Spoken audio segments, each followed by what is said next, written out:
এইটা হচ্ছে পুরুলিয়ার ফেমাস ভাবড়া ভাজা।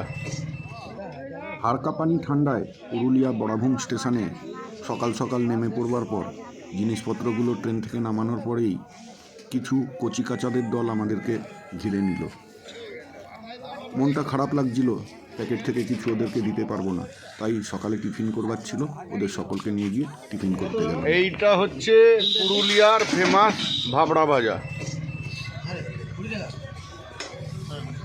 দাও বাচ্চা দুটোকে টিফিন করবে, দাও। ঠিক আছে, খুশি তো? খুশি তো বাবু? যা, চলো আমার কিছু খেতে হবে, খিদে পেয়ে গেছে। কি খাওয়া যায়? ভাবড়া ভাজা খাও। পুরুলিয়ার ফেমাস ভাবড়া ভাজা আমাদের সাবির দা খাবে। এই যে চলে এসছে পুরুলিয়া বিখ্যাত ভাবড়া ভাজা আর হচ্ছে আলুর চপ। আলু এর মধ্যে আলু।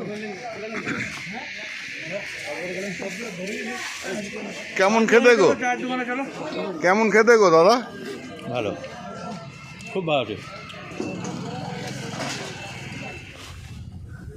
এরপর স্টেশন চত্বরে ঝটপট টিফিনটা সেরে নিয়ে আমাদের গন্তব্যর উদ্দেশ্যে রওনা দিলাম।